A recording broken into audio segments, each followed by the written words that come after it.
अस्सलाम वालेकुम, welcome back to my channel. खीरा मौसम गर्मा की एक बहुत अहम सब्ज़ी है जिसे बतौर सलाद इस्तेमाल किया जाता है। बैरूनी ममालिक में इसका अचार भी डाला जाता है। हमारे मुल्क में इसकी काश्त काफ़ी हद तक बढ़ रही है। अब मैं आपको इसका ग़िज़ाई तज्ज़िया बताती हूँ। ग़िज़ाई तज्ज़िये में जो सबसे पहले हम बात करके वो फूड वैल्यू के कि इसमें कितनी वैल्यू पाई जाती है। मॉइस्चर की वैल्यू है 96.3, protein 004 and fat 0.1, mineral 0.3, fibre 0.4, carbohydrates 2.5 and अगर मैं इसके मिनरल्स और वाइटामिन्स की बात करती हूँ तो calcium, phosphorus, iron, vitamin C and small amount of B complex पाया भी जाता है।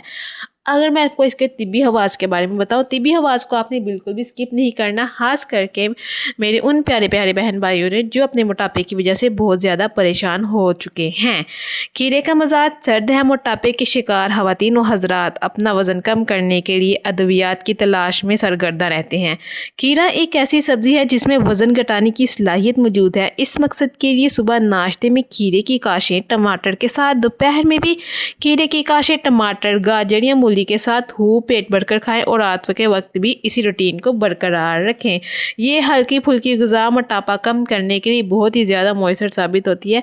खीरा खाने से जिस्म में ताज़गी और तवानाई आ जाती है और सबसे बड़ी बात यह है कि ये एक बहुत ही चीप डाइट प्लान है। चीप का मतलब आपने घटिया गंदा नहीं समझना, चीप का मतलब आपने समझना है सस्ता तरीन।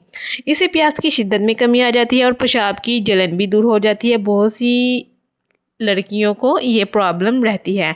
इसके इस्तेमाल से गर्मी और खून का जोश कम हो जाता है। हाथों और पाँव की जलन दूर हो जाती है। खीरा खाने से दिल और दिमाग ताज़ा हो जाता है। हाई ब्लड प्रेशर वाले मरीजों के लिए नहायत मुफीद और उम्दा ग़िज़ा है। चूँकि पेशाब ज़्यादा लाता है और ज़्यादा पेशाब से हाई ब्लड प्रेशर कम होता है, फिर तकरीबन ये गुर्दे की पथरियों के लिए भी सूटेबल रहता है। खीरे के बीज दिल, जिगर, दिमाग को कुव्वत देते हैं। यानी इसके बीज की हम बात कर रहे हैं तो जाहिर सी बात है बीज को निकाल कर तो नहीं ना खाएंगे, बीज के साथ ही खाएंगे। और आई थिंक सो कि इसके जो बीज हैं वो चार मगज़ में भी इस्तेमाल किए जाते हैं। खीरा खाने के बाद पानी पीने की हरगिज़ ज़रूरत नहीं होती और पीना भी नहीं चाहिए, क्योंकि ऑलरेडी आप एक खीरे के अंदर 96.3% पानी ले रहे हैं। अब मैं आपको ये बता देती हूँ कि इसको अपने बुराई इलाज किस तरह इस्तेमाल करना है।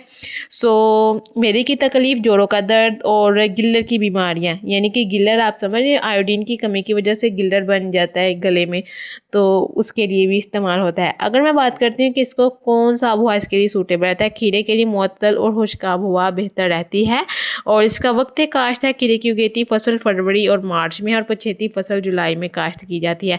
अगर तो आप मेरी ये वीडियो जून में देख रहे हो, then you are very lucky person because you want to grow its in your garden और फील्ड्स।